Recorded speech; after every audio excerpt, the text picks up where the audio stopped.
Ethiopian Prime Minister Abiy Ahmed says Eritrea has agreed to withdraw its troops from the Ethiopian region of Tigray. Ahmed says Ethiopia's military will take over the guarding of border areas. Amnesty International has accused Eritrean troops of committing atrocities in the region.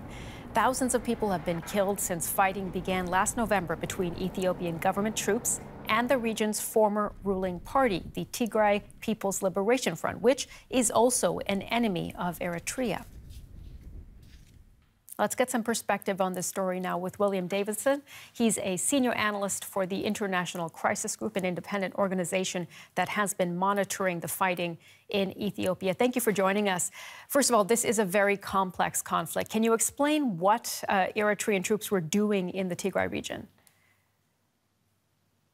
The Eritrean troops essentially have been assisting the Ethiopian federal government in its efforts to overthrow the regional government in Tigray.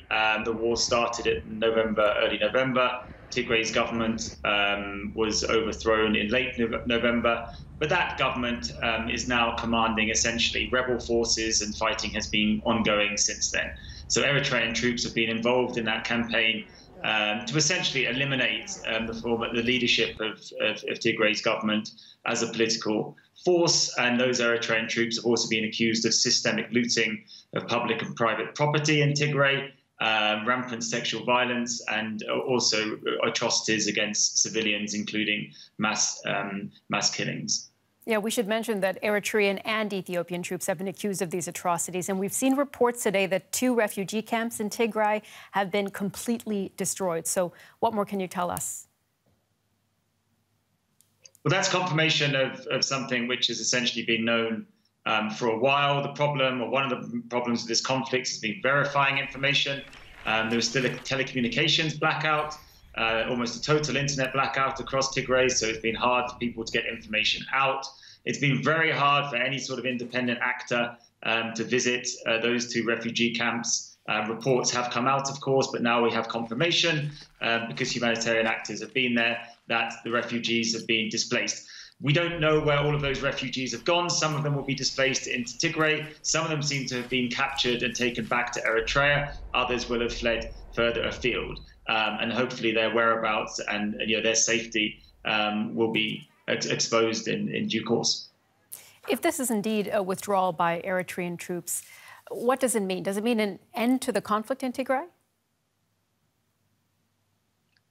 I think the caveat that you applied there, if this is indeed a withdrawal, is very important. Of course, this is a stated commitment to withdraw those troops, but there's no admission of the actual engagement of Eritrea's troops in this conflict, which has been very significant. The understanding is that as the conflict has intensified in the last couple of months, so has the Eritrean engagement. Given that, it seems that if indeed there is a complete withdrawal of Eritrean troops, in short order, that would have a major impact on the conflict dynamics. It could lead to increased strengthening of the armed resistance in Tigray. And it is hard to imagine Ethiopia's federal government entirely crushing this rebellion if Eritrea troops withdraw. Therefore, is Ethiopia's federal government looking to pursue some sort of negotiated solution to this conflict? Well, that follows from this announcement, but there has been no sign of the government seeking a negotiated solution so far. William Davidson from the International Crisis Group, thank you very much for joining us. Thank you very much.